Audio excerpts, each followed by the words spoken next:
Magandang araw mga ka-YouTube. Ngayon, susubukan ko naman kasing magluto ng mansaing ng bigas na may sahog na para siyang sinangag pero hindi siya actually sinasangag. Sinasama na ang mga sahog sa pagsasaing. So ito yung mga sahog na ipakita ko na sa inyo kanina. Meron dito, lagyan ko konti ng turmeric, may repolyo, may ano yan, may ham, merong bawang sibuyas, may squid roll, tsaka kikiam roll. Yan ang mga sahog. At meron pa kanina, merong yan ang bigas, at meron pang nauna na hindi ko nasabi, yung pasas, at merong nor cubes, merong vegetable mix, at saka merong oyster sauce. Ayan, so isinama na sa kanin sa ang lahat ng mga sahog. Ayan, so yan, nilalagay ko yung mga sahog na kanina pinakita. At meron pang ano pa bang hindi ko nabanggit kanina. I think nabanggit ko na lahat. So ito na siya, ilalagay siya sa ibabaw, tapos mamaya pag naluto na hahaluin na lang. So ayun, patuloy ang paglagay ng mga sahog. At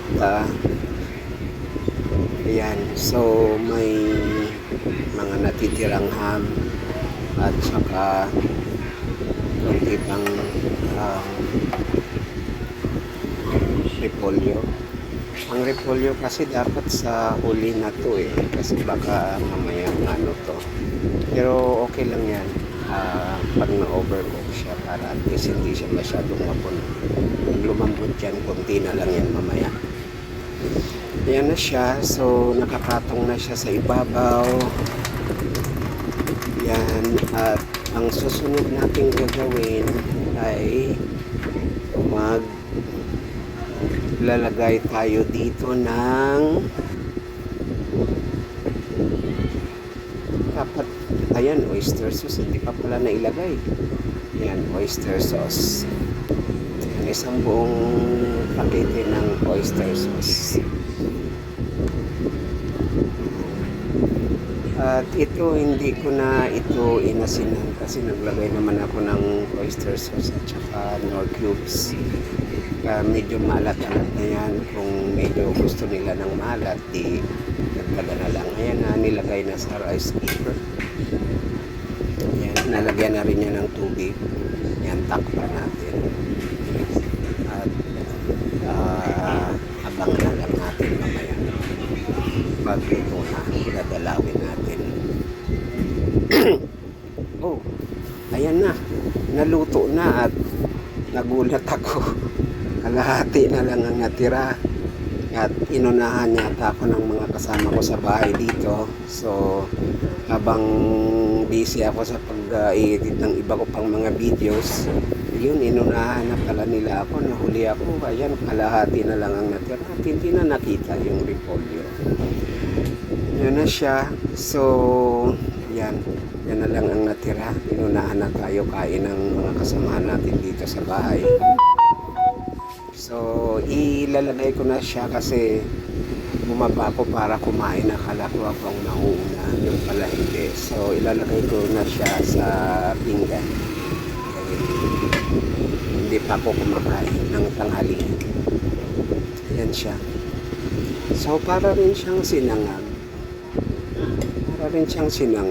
Ayan. At dahil sa isang paketing oyster sauce ang nilay natin, nagmukhang maitim yung sinangag. Ang gusto ko sana yung madilaw-dilaw kasi may nagawa ako dati na sinangag na ang ganda ng kulay niya, madilaw-dilaw. Siguro sa susunod ko nalalagyan ng oyster sauce para medyo manilaw-dilaw siya dahil sa sa turmeric. So hindi tuloy nakita ang turmeric. Ayan, pero okay nang yan. Pampahealthy naman yung turmeric. So ayan, halo-halo. Halo-halo na pa. Hindi ganong nakita yung mga sahog. Akala ko marami yung sahog kasi punong-puno kanina yung maliit na rice cooker. Yun pala, pag naluto na parang wala nang sahog. Unless na yung mga nauna ay pinili nila yung mga hiniwa kong mga sahog. Ayan. So,